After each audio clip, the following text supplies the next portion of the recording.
ನಮಸ್ಕಾರ. ಹುತ ಕರ್ನಾಟಕ ಮುಂಜಾನೆ ನ್ಯೂಸ್ ರಾಂಡಪ್ಗೆ ಸ್ವಾಗತ. ನಾನು ಪ್ರಿಯಾಂಕಾ ಶ್ರೀಗುರು. ಬನ್ನಿ ಕ್ವಿಕ್ಕಾಗಿ ನೋಡೋಣ ಇಂದಿನ ಪ್ರಮುಖ ಸುದ್ದಿಗಳನ್ನ. ಬೀದರ್ ಜಿಲ್ಲೆಯ ಬಸವಕಲ್ಯಾಣ ತಾಲೂಕಿನ ಖಂಡಾಳ ಗ್ರಾಮಸ್ಥರ ಕಷ್ಟ ಹೇಳತೀರದಾಗಿದೆ. ಬೇಟಬಾಲ್ಕುಂದ ಗ್ರಾಮ ಪಂಚಾಯಿತಿಯು ಕಣ್ಣಿದ್ದು ಕೂಡ ಕೂಡರಂತೆ ವರ್ತಿಸುತ್ತಿದ್ದು ನಾಲೆ ಚರಂಡಿ ಸ್ವಚ್ಛತೆಗೂ ಹಣವಿಲ್ಲ ಎಂದು ಉತ್ತರ ನೀಡುತ್ತಿದ್ದಾರೆಂದು ಖಂಡಾಳ ಗ್ರಾಮಸ್ಥರ ಆರೋಪವಾಗಿದೆ. ಬೇಟಬಾಲ್ಕುಂದ ಗ್ರಾಮ ಪಂಚಾಯಿತಿ ವ್ಯಾಪ್ತಿಯಲ್ಲಿ ಬರುವ ಖಂಡಾಳ ಗ್ರಾಮಸ್ಥರು ಗ್ರಾಮ ಪಂಚಾಯಿತಿಯ ನಿರ್ಲಕ್ಷ್ಯಕ್ಕೆ ಬೇಸತ್ತು ಖುದ್ದು ತಾವೇ ನಾಲೆ ಚರಂಡಿ ಸ್ವಚ್ಛತೆ ಮಾಡಿಕೊಳ್ತಿದ್ದಾರೆ. ನಾಲೆ ಚರಂಡಿಗಳು ತುಂಬು ತುಳುಕ್ತಿದ್ದು ಸೊಳ್ಳೆಗಳ ಕಾಟ ಗ್ರಾಮದಲ್ಲಿ ಹೆಚ್ಚಾಗಿದೆ. ಮಕ್ಕಳಿಗೆ ರೋಗ ರುಜಿನಗಳು ಬರ್ತಿದ್ದು ನಾಲೆ ಚರಂಡಿ ಸ್ವಚ್ಛತೆ ಮಾಡಿಕೊಡಿ ಎಂದು ಗ್ರಾಮ ಪಂಚಾಯಿತಿಗೆ ಹಲವು ಬಾರಿ ಮನವಿ ಮಾಡಿದ್ರು ಸಹ ಗ್ರಾಮ ಪಂಚಾಯಿತಿಯ ದಪ್ಪ ಚರ್ಮದ ಅಧಿಕಾರಿಗಳು ಸ್ವಚ್ಛತೆ ಮಾಡಲು ಪಂಚಾಯಿತಿಯಲ್ಲಿ ಹಣವಿಲ್ಲ ಎಂದು ಉಡಾಫಿ ಉತ್ತರ ಕೊಡ್ತಿದ್ದಾರೆ. ಹಲವು ವರ್ಷಗಳಿಂದ ಮನವಿ ಮಾಡ್ತಲೇ ಬರ್ತಿದ್ರು ಕೂಡ ಗ್ರಾಮ ಪಂಚಾಯಿತಿಯವರು ಸಂಪೂರ್ಣ ನಿರ್ಲಕ್ಷ್ಯ ತೋರ್ತಿದ್ದು ಇದರಿಂದ ಗ್ರಾಮಸ್ಥರೇ ನಾಲೆ ಚರಂಡಿ ಸ್ವಚ್ಛತೆ ಮಾಡಿಕೊಳ್ಳುವಂತ ಪರಿಸ್ಥಿತಿ ಇದೀಗ ನಿರ್ಮಾಣವಾಗಿದೆ. ಇನ್ನು ಜನರ ಕಷ್ಟಕ್ಕೆ ಸ್ಪಂದಿಸಬೇಕಾದಂತಹ ಗ್ರಾಮ ಪಂಚಾಯಿತಿ ಅಧಿಕಾರಿಗಳು ಜನರ ಕಷ್ಟಕ್ಕೆ ಸ್ಪಂದಿಸದೆ ನಿರ್ಲಕ್ಷ್ಯ ತೋರ್ತಿದ್ದು ಸ್ವಚ್ಛತೆ ಕೂಡ ಮಾಡಲು ದುಡ್ಡಿಲ್ಲ ಎಂದು ಉತ್ತರ ಕೊಡುವುದು ಎಷ್ಟರ ಮಟ್ಟಿಗೆ ಸರಿ ಅನ್ನುವುದು ಇಲ್ಲಿನ ಸಾರ್ವಜನಿಕರ ಯಕ್ಷ ಪ್ರಶ್ನೆಯಾಗಿದೆ. ಇನ್ನು ಮುಂದಿನ ದಿನಗಳಲ್ಲಾದರೂ ಗ್ರಾಮ ಪಂಚಾಯಿತಿ ಅಭಿವೃದ್ಧಿ ಅಧಿಕಾರಿ ಮತ್ತು ಮೇಲಾಧಿಕಾರಿಗಳು ಎಚ್ಚೆತ್ತುಕೊಂಡು ಖಂಡಾಳ ಗ್ರಾಮಸ್ಥರ ಸಮಸ್ಯೆಯನ್ನ ಬಗೆಹರಿಸುತ್ತಾರಾ ಎಂಬುದನ್ನ ಕಾದು ನೋಡಬೇಕಾಗಿದೆ.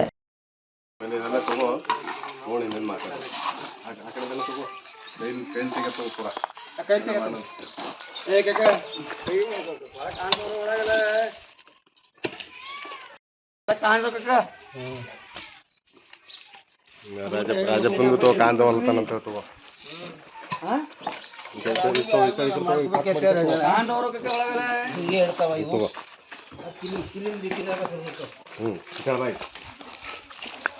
ಕಂಡಾಳ ಬೇಟಬಾಲ್ಕುಂದ ಗ್ರಾಮ ಪಂಚಾಯತ್ ವ್ಯಾಪ್ತಿಯಲ್ಲಿ ಬರುವ ಕಂಡಾಳ ಗ್ರಾಮದಲ್ಲಿ ಈ ಶೆಟ್ಟಪ್ಪನ ಗಲ್ಲಿ ಅಂದ್ರೆ ಅಂಬಾಭವಾನಿ ಮಂದಿರ ಹತ್ತಿರ ಶೆಟ್ಟಪ್ಪನ ಗಲ್ಲಿಯಲ್ಲಿ ಕಮ್ಸೆ ಕಮ್ ಈಗ ಒಂದು 10-15 ಸಾರಿ ಸಂಜೂರ್ ಆಟಾಡಂಬೋರು ಬೇಟಬಾಲ್ಕುಂದ ಪಂಚಾಯತ್ ಫಿಲ್ ಕಲೆಕ್ಟರ್ಗೆ ಕಂಪ್ಲೇಂಟ್ ಮಾಡಿದ್ವು. ಆಮೇಲೆ ವಿಡಿಯೋ ಕಂಪ್ಲೇಂಟ್ ಮಾಡಿದ್ವಿ ಸುಮಾರು ಸಾರಿ.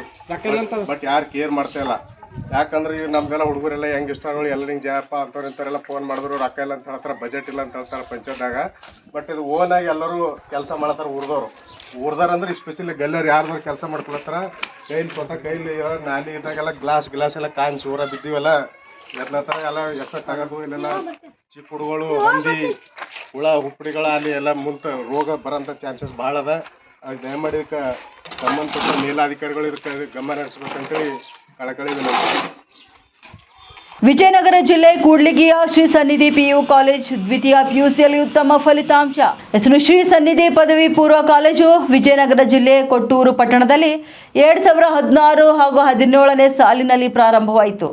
ಮೊದಲನೇ ವರ್ಷದಲ್ಲಿ ವಿಜ್ಞಾನ ವಿಭಾಗದೊಂದಿಗೆ ಆರಂಭವಾಗಿ ತದನಂತರ ವಾಣಿಜ್ಯ ಮತ್ತು ಕಲಾ ವಿಭಾಗಗಳನ್ನು ಪ್ರಾರಂಭ ಮಾಡಲಾಯಿತು. ವಿದ್ಯಾರ್ಥಿಗಳಿಗೆ ಇಲ್ಲಿ ಗುಣಮಟ್ಟದ ಶಿಕ್ಷಣ ನೀಡುವ ಮೂಲಕ ಪ್ರತಿ ವರ್ಷ ಉತ್ತಮ ಫಲಿತಾಂಶ ನೀಡುತ್ತಾ ಬಂದಿದೆ. ನಂತರ 2024 ಹಾಗೂ 25ನೇ ಸಾಲಿನಲ್ಲಿ ಈ ಕಾಲೇಜಿನ ಮತ್ತೊಂದು ಶಾಖೆಯನ್ನು ತನ್ನ ಹೆಸರಿನಲ್ಲಿ ಕೂಡ್ಲಿಗಿ ಪಟ್ಟಣದ ಸಂಡೂರು ರಸ್ತೆಯಲ್ಲಿರುವ ಜ್ಞಾನ ಭಾರತಿ ಕ್ಯಾಂಪಸ್ನಲ್ಲಿ ಆರಂಭಿಸಲಾಯಿತು. ಕೇವಲ ವಿಜ್ಞಾನ ವಿಭಾಗ ಮಾತ್ರ ಹೊಂದಿರುವ ಕೂಡ್ಲಿಗಿಯ ಶ್ರೀ ಸನ್ನಿಧಿ PU ಕಾಲೇಜು ನುರಿತ ಅನುಭವಿ ಉಪನ್ಯಾಸಕರಿಂದ ಕೂಡಿದ ಉತ್ತಮ ಗುಣಮಟ್ಟದ ಸ್ಟಡಿ ಮೆಟೀರಿಯಲ್ಸ್, ಅತ್ಯುತ್ತಮ ಪ್ರಯೋಗಾಲಯ, ಉತ್ತಮ ಪರಿಸರ, ವಿದ್ಯಾರ್ಥಿಗಳ ಮೇಲೆ ತೋರುವ ವೈಯಕ್ತಿಕ ಕಾಳಜಿ ಈ ಎಲ್ಲದರ ಪರಿಣಾಮವಾಗಿ ಈ ವರ್ಷ ದ್ವಿತೀಯ PUC ವಿಜ್ಞಾನ ವಿಭಾಗದಲ್ಲಿ ಉತ್ತಮ ಫಲಿತಾಂಶ ಪಡೆಯುವ ಮೂಲಕ ಕೂಡ್ಲಿಗಿ ತಾಲೂಕಿಗೆ ನಂಬರ್ 1 ಕಾಲೇಜ್ ಎಂಬ ಹೆಗ್ಗಳಿಕೆಗೆ ಕೂಡ ಪಾತ್ರವಾಗಿದೆ. ಇನ್ನು ಈ ಕಾಲೇಜಿನ ವಿಜ್ಞಾನ ವಿಭಾಗದ ವಿದ್ಯಾರ್ಥಿನಿ ಕುಮಾರಿ K. ವಿಶಾಲ್ ಅವರು 600ಕ್ಕೆ 577 ಅಂಕಗಳನ್ನು ಗಳಿಸುವ ಮೂಲಕ ತಾಲೂಕಿಗೆ ಪ್ರಥಮ ಸ್ಥಾನ ಪಡೆದು ಇಡೀ ಕಾಲೇಜಿಗೆ ಕೀರ್ತಿಯನ್ನು ತಂದಿದ್ದಾರೆ.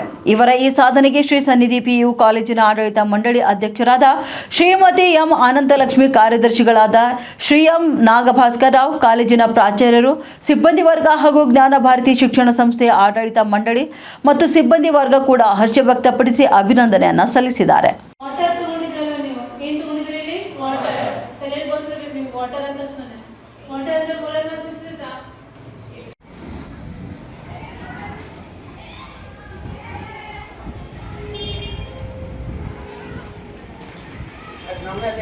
ಆರಾಮ್ರ? ಹಾಂ, result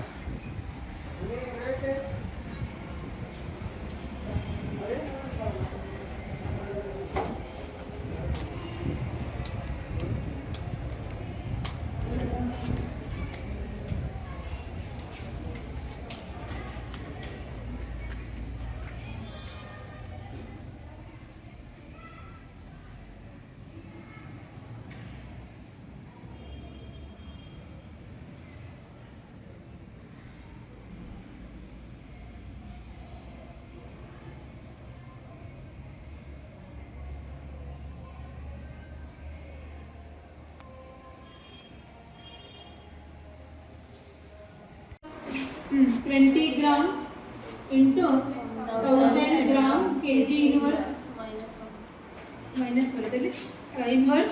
What about M2? Find out ಮಾಡಿದ್ರೆ M2 ಏನಿದೆ M2 165 gram mole inverse into W1 80 gram.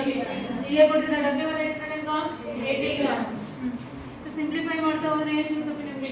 ಏನು ಮಾಡ್ತಾ ಹೋದ್ರೆ 20,000 ಯೂನಿಟ್ ಏನು ಉಳಿದಿದೆ ಇಲ್ಲಿ kg inverse divided by 165 into 80 ಮಾಡಿದ್ರೆ ಎಷ್ಟು? 1.51 in unit. ಏನು ಸಿಂಬಲ್ ಇರುತ್ತೆ ಮೋಲ್ ಫ್ರಾಕ್ಷನ್ ಅಂತಂದ್ರೆ x. ಫಸ್ಟ್ ಸಾಲಿಡ್ ತಗೋಣ x2 what is W2 divided by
substitute ಮಾಡೋದು ಡೈರೆಕ್ಟ್ ಆಗಿ x2 is equals to into left find ಮಾಡಿದ್ರೆ ಯೂನಿಟ್ ನೆಗ್ಲೆಕ್ಟ್ ಮಾಡಿ ದೆನ್ n1 ಅಂತಂದ್ರೆ 0.12 ಪ್ಲಸ್ 4.20 ಗ್ರಾಮ್ ಇದೆಲ್ಲ. ದೆನ್ ವಾಟ್ ಅಬೌಟ್ m2 165 ಏನು ಉಳಿಯುತ್ತೆ ನಮಗೆ ಗ್ರಾಮ್ ಮೋಲ್ ಇನ್ವರ್ಸ್ ಅಂತ 120 divided by 6 ಆಗುತ್ತಾ ಮೋಲ್.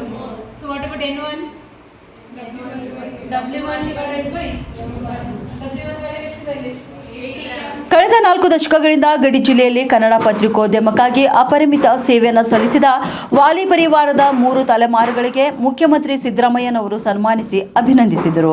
ಬೀದರ್ ನಗರದ ಜೀರಾ ಕನ್ವೆನ್ಷನ್ ಹಾಲ್ನಲ್ಲಿ ನಡೆದ 40ನೇ ರಾಜ್ಯ ಮಟ್ಟದ ಪತ್ರಕರ್ತರ ಸಮ್ಮೇಳನದಲ್ಲಿ ಪತ್ರಿಕೋದ್ಯಮ ಕ್ಷೇತ್ರದಲ್ಲಿ ಸಾಧನೆಗೈದ ವಿವಿಧ ಸಾಧಕರಿಗೆ ನಡೆದ ಸನ್ಮಾನ ಕಾರ್ಯಕ್ರಮದಲ್ಲಿ ಬೀದರ್ ಜಿಲ್ಲೆಯಲ್ಲಿ ಪ್ರಪ್ರಥಮ ಕನ್ನಡ ದಿನ ಪತ್ರಿಕೆಯನ್ನು ಪ್ರಾರಂಭ ಮಾಡಿದ ಹಿರಿಯರಾದ ಶಿವಶರಣಪ್ಪ ವಾಲಿ, ಉತ್ತರ ಕರ್ನಾಟಕ ದಿನಪತ್ರಿಕೆಯ ಸಂಪಾದಕರಾದ ಡಾಕ್ಟರ್ ರಜನೀಶ್ ವಾಲಿ ಹಾಗೂ ಉತ್ತರ ಕರ್ನಾಟಕ ಸುದ್ದಿ ವಾಹಿನಿಯ ವ್ಯವಸ್ಥಾಪಕ ನಿರ್ದೇಶಕರಾದ ಆದಿಶ್ ವಾಲಿ ಅವರಿಗೆ ಮುಖ್ಯಮಂತ್ರಿ ಸಿದ್ದರಾಮಯ್ಯನವರು ಸನ್ಮಾನಿಸಿ ಅಭಿನಂದಿಸಿದರು. ಶಿವಶರಣಪ್ಪ ವಾಲಿ ಪ್ರಧಾನ ಸಂಪಾದಕರು, ಉತ್ತರ ಕರ್ನಾಟಕ.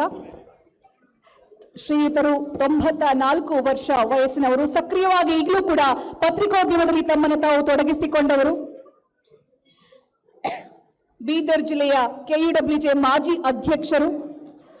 ಹಲವು ವಿವಿಧ ಪತ್ರಿಕೆಗಳಲ್ಲಿ ಅವರು ಕಾರ್ಯನಿರ್ವಹಿಸಿದ್ದಾರೆ.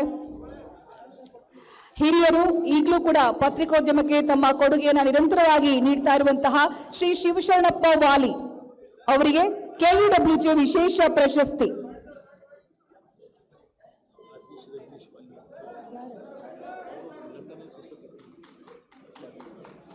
ಶ್ರೀ ಶಿವಶರಣಪ್ಪ ವಾಲಿ ಪ್ರಧಾನ ಸಂಪಾದಕರು, ಉತ್ತರ ಕರ್ನಾಟಕ, ಇವರಿಗೆ ಕೆಯುಡಬ್ಲ್ಯೂಜೆ ವಿಶೇಷ ವಾರ್ಷಿಕ ಪ್ರಶಸ್ತಿಯನ್ನ ನೀಡಿ ಗೌರವಿಸಲಾಗ್ತಾ ಇದೆ. ಸನ್ಮಾನ್ಯ ಮುಖ್ಯಮಂತ್ರಿಗಳು ಸೇರಿದಂತೆ ಗಣ್ಯರು, ಸಚಿವರು ಎಲ್ಲರೂ ಕೂಡ ಗೌರವಿಸ್ತಾ ಇದ್ದಾರೆ. ನಿಮ್ಮೆಲ್ಲರ ಜೋರಾದ ಚಪ್ಪಾಳೆ. ಹಾಗೆ ಮುಂದಿನ ಕೆಯುಡಬ್ಲ್ಯೂಜೆ ಪ್ರಶಸ್ತಿ ವಿಜೇತರಾಗಿ ಶ್ರೀ ಗಂಧರ್ವ ಸೇನಾ ಸಂಪಾದಕರು, ಪಬ್ಲಿಕ್. ಶ್ರೀ ಗಂಧರ್ವ ಸೇನಾ ಸತೀಶ್, ಶಾಂತರಾಜ್ ಹಾಗೂ ರಘುರಾಮ್ ಅವರು ಮುಖ್ಯಮಂತ್ರಿಗಳು ಅವ್ರನ್ನ ಸನ್ಮಾನಿಸಬೇಕು ಅಂತ ಕೇಳ್ಕೊಳ್ತಾ ಇದ್ದೀವಿ. ಹಾಗೆ ನಮ್ಮ ಇವತ್ತಿನ ಸಮ್ಮೇಳನಕ್ಕೆ ಸಹಕಾರ ನೀಡಿದಂತಹ ಮೂವರನ್ನ ಅಭಿನಂದಿಸಬೇಕು ಅಂತ ಕೇಳ್ಕೊಳ್ತಾ ಇದ್ದೀನಿ. ಡಾಕ್ಟರ್ ಅಬ್ದುಲ್ ಖದೀರ್, ಶಾಹೀನ್ ಶಿಕ್ಷಣ ಸಂಸ್ಥೆಯ ಅಧ್ಯಕ್ಷರು, ಹಾಗೆ ಡಾಕ್ಟರ್ ಸರ್ದಾರ್ ಡಾಕ್ಟರ್ ಬಲ್ಬೀರ್ ಸಿಂಗ್, ಗುರುನಾನಕ್ ಪ್ರಬಂಧ ಕಮಿಟಿಯ ಅಧ್ಯಕ್ಷರು, ಶ್ರೀ ಗುರುನಾಥ್ ಕೊಳ್ಳೂರ್ ಕನ್ಸ್ಟ್ರಕ್ಷನ್ ಸೆಂಟರ್ನ ಅಧ್ಯಕ್ಷರು. ಸೊ ಇವು ಮೂರನ್ನ ಸನ್ಮಾನಿಸಬೇಕು ಅಂತ ಕೇಳ್ಕೊಳ್ತಾ ಇದ್ದೀವಿ.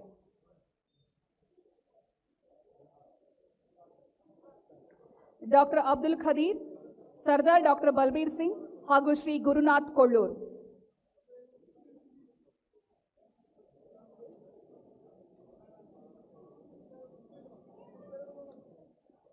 ನಿಮ್ಮೆಲ್ಲರ ಜೋರಾದ ಚಪ್ಪಾಳೆ.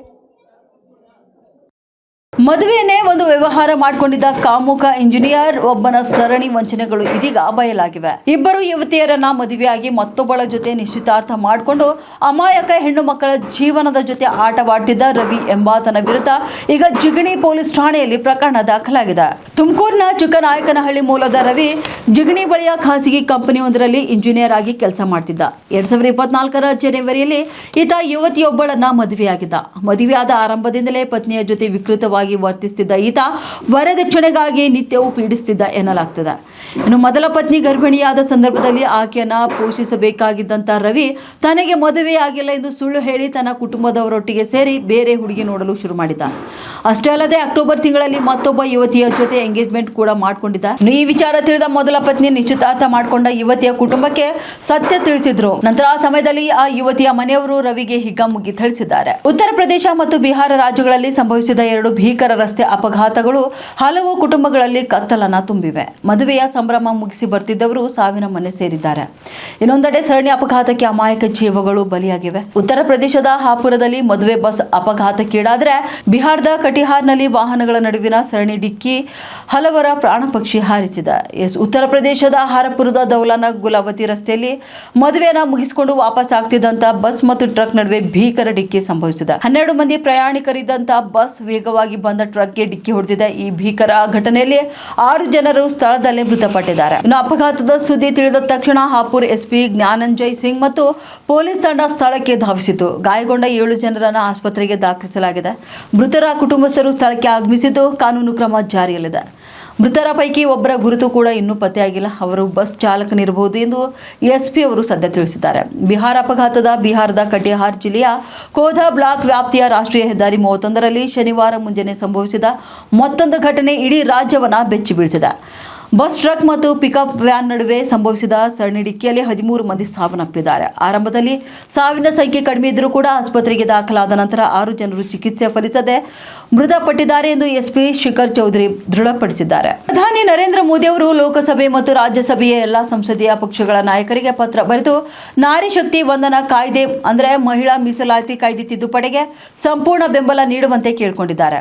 ಈ ಪತ್ರದಲ್ಲಿ ಪ್ರಧಾನಿ ಮೋದಿ ಅವರು ಏಪ್ರಿಲ್ 16ರಂದು ಪ್ರಾರಂಭವಾಗುತ್ತಿರುವ ಸಂಸತ್ತಿನ ವಿಶೇಷ ಅಧಿವೇಶನದಲ್ಲಿ ಈ ಐತಿಹಾಸಿಕ ತಿದ್ದುಪಡಿಯನ್ನ ಸರ್ವಾನುಮತದಿಂದ ಅಂಗೀಕರಿಸಬೇಕೆಂದು ಕರೆ ನೀಡಿದ್ದಾರೆ. ಇದಲ್ಲದೆ ಬಿಜೆಪಿ ತನ್ನ ಎಲ್ಲಾ ಸಂಸದರಿಗೆ ವಿಪ್ ಜಾರಿ ಮಾಡಿದ್ದು ಏಪ್ರಿಲ್ 16, 17, 18ರಂದು ಸದನದಲ್ಲಿ ಹಾಜರಿರುವಂತೆ ನಿರ್ದೇಶನ ನೀಡಿದೆ. ನಾರಿ ಶಕ್ತಿ ವಂದನಾ ಕಾಯ್ದೆಯಲ್ಲಿ ಪೂರ್ಣ ಉತ್ಸಾಹದಲ್ಲಿ ಜಾರಿಗೆ ತರುವ ಸಮಯ ಬಂದಿತ್ತು. 2029ರ ಲೋಕಸಭಾ ಚುನಾವಣೆಗಳು ಮತ್ತು ಮುಂಬರುವ ಎಲ್ಲ ವಿಧಾನಸಭಾ ಚುನಾವಣೆಗಳಲ್ಲಿ ಮಹಿಳೆಯರಿಗೂ ಕೂಡ 33% ಮೀಸಲಾತಿಯನ್ನು ಸಂಪೂರ್ಣವಾಗಿ ಜಾರಿಗೆ ತರುವುದು ಸೂಕ್ತವಾಗಿದೆ. ಏಪ್ರಿಲ್ 1ರಿಂದ ದೇಶದ ಸಂಸತ್ತಿನಲ್ಲಿ ನಾರಿ ಶಕ್ತಿ ವಂದನಾ ಕಾಯ್ದೆಯ ಕುರಿತು ಐತಿಹಾಸಿಕ ಚರ್ಚೆ ಕೂಡ ನಡೆಯಲಿದೆ. ಇನ್ನು ಈ ವಿಶೇಷ ಸಭೆಯು ನಮ್ಮ ಪ್ರಜಾಪ್ರಭುತ್ವವನ್ನು ಮತ್ತಷ್ಟು ಬಲಪಡಿಸಲು ಒಂದು ಅವಕಾಶವಾಗಿದ್ದು, ಎಲ್ಲರನ್ನೂ ಜೊತೆಗೆ ಕರೆದೊಯ್ಯುವ ನಮ್ಮ ಬದ್ಧತೆಯನ್ನು ಪುನರುಚ್ಚರಿಸಲು ಇದು ಒಂದು ಅವಕಾಶವಾಗಿದೆ. ಈ ಉತ್ಸಾಹ ಮತ್ತು ಉದ್ದೇಶದಿಂದ ನಾನು ನಿಮಗೆ ಪತ್ರ ಬರೆಯುತ್ತಿದ್ದೇನೆಂದು ಪ್ರಧಾನಿ ಮೋದಿ ಪತ್ರದಲ್ಲಿ ತಿಳಿಸಿದ್ದಾರೆ. ಇನ್ನು ಮಹಿಳೆಯರಿಗೆ ಮುನ್ನಡೆಯಲು ನಿರ್ಧಾರಗಳನ್ನು ತೆಗೆದುಕೊಳ್ಳಲು ಅವಕಾಶ ಸಿಕ್ಕಾಗ ಮಾತ್ರ ಯಾವುದೇ ಸಮಾಜ ಪ್ರಗತಿ ಹೊಂದುತ್ತದೆ. ಇನ್ನು ಅಭಿವೃದ್ಧಿ ಹೊಂದಿದ ಭಾರತಕ್ಕಾಗಿ ದೇಶದ ಸಂಕಲ್ಪವನ್ನು ಸಾಧಿಸಲು ಮಹಿಳಾ ಶಕ್ತಿಯು ಈ ಪ್ರಯಾಣದಲ್ಲಿ ಸಂಪೂರ್ಣವಾಗಿ ಪಾಲ್ಗೊಳ್ಳುವುದು ಮುಖ್ಯವಾಗಿದೆ. ಪಶ್ಚಿಮ ಬಂಗಾಳದ ಸಿಲಿಗುರಿಯಲ್ಲಿ ನಡೆದ ಸಾರ್ವಜನಿಕ ರ್ಯಾಲಿಯಲ್ಲಿ ಮಾತನಾಡಿದ ಪ್ರಧಾನಿ ನರೇಂದ್ರ ಮೋದಿ, ಅಖಿಲ ಭಾರತ ತೃಣಮೂಲ ಕಾಂಗ್ರೆಸ್ ಪಕ್ಷವನ್ನು ಬುಡಕಟ್ಟು ವಿರೋಧಿ, ಮಹಿಳಾ ವಿರೋಧಿ, ಯುವ ವಿರೋಧಿ ಪಕ್ಷ ಎಂದು ಕರೆದಿದ್ದಾರೆ. ಪಶ್ಚಿಮ ಬಂಗಾಳದ ಉತ್ತರ ಭಾಗದ ಸಿಲಿಗುರಿಯ ಕವಖಾಲಿ ಮೈದಾನದಲ್ಲಿ ನಡೆದ ರ್ಯಾಲಿಯಲ್ಲಿ ಮಾತನಾಡಿದ ಮೋದಿ, ಟಿಎಂಸಿ ತನ್ನ 15 ವರ್ಷಗಳ ಅವಧಿಯಲ್ಲಿ ಪಶ್ಚಿಮ ಬಂಗಾಳವನ್ನು ನಾಶ ಮಾಡಿದೆ ಎಂದು ಪ್ರತಿಪಾದಿಸಿದರು. ಅಷ್ಟೆಲ್ಲ ಮದ್ರಾಸಗಳಿಗೆ 6,000 ಕೋಟಿ ರೂಪಾಯಿಗಳನ್ನು ಮಂಜೂರು ಮಾಡಿದ್ದಕ್ಕಾಗಿ ಪಕ್ಷವನ್ನು ಟೀಕಿಸಿದರು. ಆದರೆ ಇಡೀ ಉತ್ತರ ಬಂಗಾಳಕ್ಕೆ ಸಾಕಷ್ಟು ಹಣವಿಲ್ಲ. ಟಿಎಂಸಿ ಸರ್ಕಾರ ಪಶ್ಚಿಮ ಬಂಗಾಳದ ಸ್ಥಳದಲ್ಲಿ ಕೇಂದ್ರ ಯೋಜನೆಗಳ ಅನುಷ್ಠಾನವನ್ನು ನಿಲ್ಲಿಸಿದೆ. 25%ಕ್ಕಿಂತ ಕಡಿಮೆ ಕೆಲಸ ಪೂರ್ಣಗೊಂಡಿದೆ ಎಂದು ಮೋದಿ ಅವರು ಹೇಳಿದ್ದಾರೆ. ಏಪ್ರಿಲ್ 23 ಹಾಗೂ 29ರಂದು 2 ಹಂತಗಳಲ್ಲಿ ನಡೆಯಲಿರುವ ರಾಜ್ಯ ವಿಧಾನಸಭಾ ಚುನಾವಣೆಗೆ ಮುನ್ನ ರಾಜ್ಯದಲ್ಲಿ ಡಬಲ್ ಎಂಜಿನ್ ಸರ್ಕಾರ ಅಧಿಕಾರದಲ್ಲಿದ್ದರೆ ಬಂಗಾಳವು 2 ಪಟ್ಟು ವೇಗದಲ್ಲಿ ಅಭಿವೃದ್ಧಿಯನ್ನ ಕಾಣಲಿದೆ ಎಂದು ಮೋದಿ ಹೇಳಿದ್ದಾರೆ. ಬಂಗಾಳದ ಜನರಲ್ಲಿ ತಾನು ನೋಡ್ತಿರುವಂತಹ ಶಕ್ತಿಯು ಮುಂಬರುವ ಚುನಾವಣೆಯಲ್ಲಿ ಟಿಎಂಸಿಯ ಸೋಲು ಖಚಿತ ಎಂದು ಮನವರಿಕೆ ಮಾಡಿಕೊಟ್ಟಿದೆ ಎಂದು ಮೋದಿ ಅವರು ಹೇಳಿದ್ದಾರೆ. ಬಿಹಾರದ ಕೋರ್ಹಾ ಪೊಲೀಸ್ ಠಾಣೆ ವ್ಯಾಪ್ತಿಯ ಗೇರಾಬರಿ ಬಳಿ ನಡೆದ ರಸ್ತೆ ಅಪಘಾತದಲ್ಲಿ ಇಂದು 10 ಜನರು ಸಾವನ್ನಪ್ಪಿದ್ದಾರೆ.